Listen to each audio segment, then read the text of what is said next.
Facebook world, welcome. Tonight we're making Bucatini alla Amatriciana. yeah, great. So we start the fast part, eh? Yeah, maybe put our pasta to cook first. Sì.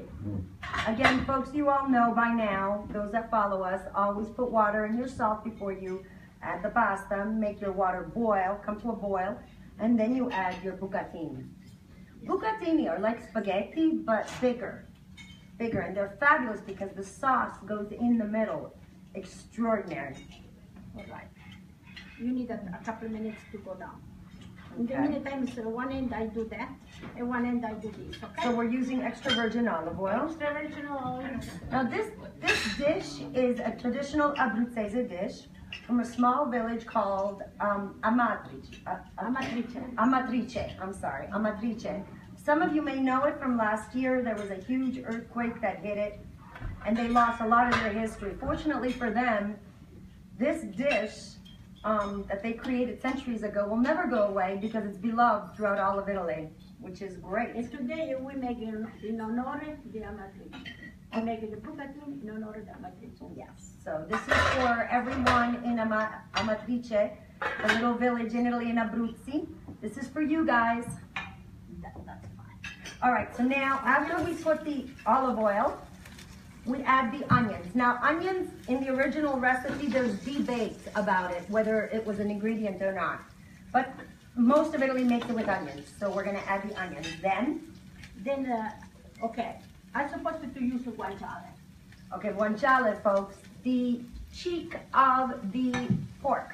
So guanciale is hard to find. Good guanciale is hard to find in America. But if you can't find it, what can you use? If you cannot find it, you can use the pancetta, and you can do like me, use the prosciutto di Parma. So she's using prosciutto di Parma tonight. However, the real recipe takes guanciale. You can't find guanciale, switch to pancetta. You can't find pancetta, go with the prosciutto. You just need a nice, strong pork, right? Right. Okay. See, we let it fry a little bit. Mm-hmm. I have to come a little gold. Right. I love this dish because it's so simple. Okay, you play with this, and I'll go back with the Bucatini. No problem. Folks, I get to play tonight this week. See? Let me show them how beautiful it's coming along. See? Okay, now with the Bucatini, I have to get to cook. So we pour out. We let it breathe a little better there. Okay. Now this is a very famous dish amongst the mountains of Abruzzi with shepherds and farmers. This was a very popular dish. Yeah, because it's easy. See, that's easy. We take about 15 minutes, it's ready. Right, it's a quick dish too. Yes. And you don't make too much mess because you see, you just use one pot. Right, 2 pots. Pasta and the main pot, Right. which is perfect. But it's not too bad. No. Yeah, what about when you make all those plates, you need a 10 pot. Okay, can I have the tomato? Okay, so pomodoro pilato, so pelati, però, is what you use for this. So tell me when.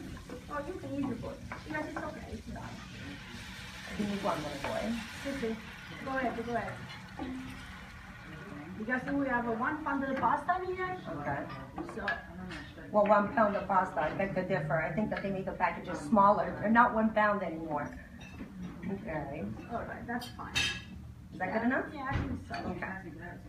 And this type of sauce too, folks, it's not supposed to be a liquidy sauce.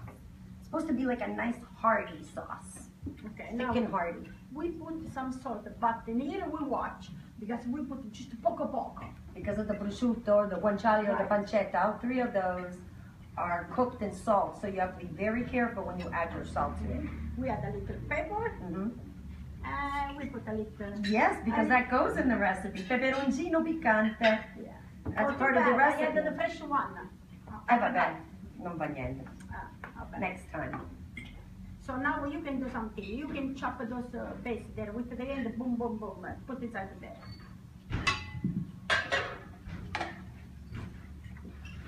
Nice.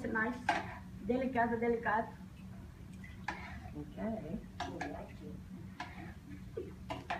Olives. see? Those are fresh tomatoes that you're using. They're not cooked.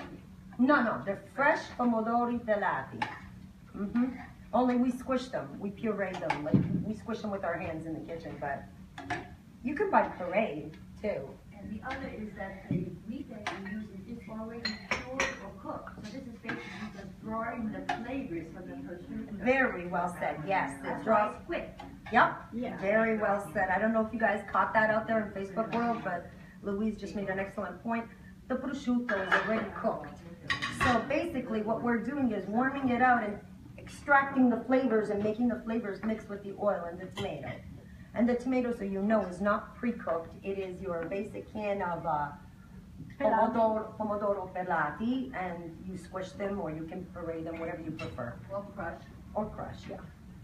But always the pelati, because the other one is too thick. Yeah. You don't want puree. No, No. puree. No. Because then it's too thick. Unless that it's a nice. Yeah. And also, here's a good a tip, folks, for the cheese. You know how we're big fans of the Parmigiano Reggiano. However, this particular recipe takes pecorino romano. So just so that you know, I'm sure it wouldn't be bad to use the Parmigiano Reggiano, but it would change the taste slightly without the Change a pecorino. little bit, but Yeah. still you can use. If you have the Parmigiano Reggiano, so still you use. It's not, make a Bucatini. Right. Because you don't have the cheese, Right. still you can do it. It's a more robust cheese, isn't it? Yes, pecorino romano is much, well, not more robust. I would say in sharpness it's less, but in salt content it's more. So they vary. So that's why we don't put too much salt.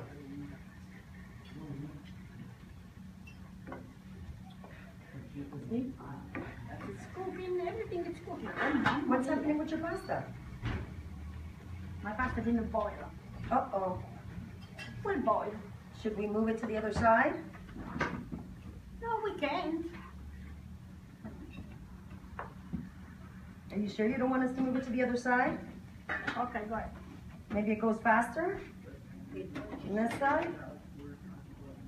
Okay. Funny. That's a better. Could you imagine? Well, that's the inconvenience for a small gas. I know. But For of Christmas, course. I'm gonna buy you a portable kitchen stove. A portable That's- restaurant stove with wheels on it. That will be my present. If you're a good girl. If I'm a good girl, she's going to buy me a stove, okay? Yeah, if she's a good girl. If she's not a good girl, she doesn't get a stove. She gets a spoon. She gets a spoon. So, my goodness. Oh, you know what? I wanted to thank everyone for sharing. Thank you so much. I appreciate when you share the show. It helps us get our message across a lot quicker, which is eat well, wholesome, simplicity, and come visit us at Mamma Maria Ristorante Italiano. And fast. Oh yeah, and fast cooking too. And fast cooking. If we can get it done on Facebook Live, then you should be able to handle it in your kitchen. Of course, because it's easy. Mhm. I make all these bread. Sometimes I make the complicated too, but that's I make during the day, okay? So that's what you do too. During the day, in the night, everything ready. That's right. That's right. Okay. So we have to cook a little bit. What are we making next week? Who knows? What's up next week? Polenta and sausage. Ooh, polenta and sausage. Talking about a peasant dish. Unreal. Can't wait. But guess what? It's great. It will be great. It'll be delicious. Present or not present, it's great. Yeah. It'll be delicious. And you like it. I love polenta. As a little girl, the way we ate polentas, we didn't use the plate. We just took the polenta and mommy would dump it on the table and then make it all flat. And then she'd put the tomato sauce on top, and then she'd make these teensy, teeny-weeny meatballs and scatter them all over. And sausage too. Yep. Don't get mad if I'm telling them. And little pieces of sausage and scatter that, and then the fresh Parmigiano cheese. And we all sat around the table with our fork and we'd eat the polenta directly from the table. And the best part was at the end when everybody was full and stuffed, we all had to throw out a guess of what the remaining polenta looked like. I would always say a continent. I would always say America or Australia. I'd throw out. But who even knew back then at that age what America or Australia looked like as a continent? How funny. Everybody try. And many times everybody eat. Yes, yes. And it's fun the next day too. Is that, I don't think so. I don't think so. No? Okay. Ah, I give maybe a couple of minutes more. 2 minutes. Yeah? Yeah, maybe one. Okay. Yeah, folks, don't overcook your pasta. Make sure if you don't know what you're doing, read the box. Every box of pasta has a cooking time. You don't want mushy pasta. You always want your pasta to be a little bit al dente. It's just a more valuable and the more you more digest. satisfying experience than when you eat pasta, spaghetti, or bucatini, and it's all mushy and sloppy and soggy. Okay. Here we go.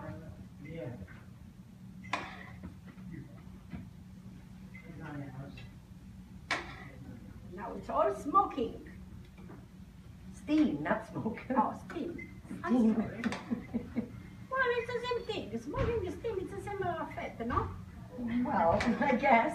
Not really, but I guess. But that's okay. That is like you are in the sun there to make the exercise. You see, all the you know.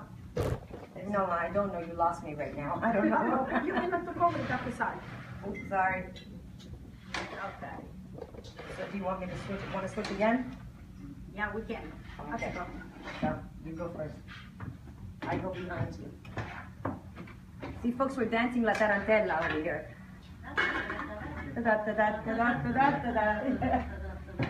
Almost Believe it or not, done. I love a tarantella. Okay, can you get the plate? Sure. Ti formati una giornata? So we skip dopo. Okay. Why you like I put the ear together? I'm just saying. I mean. It's okay for you. I do everything. Okay, there we go. See. But you know, in the kitchen I never do.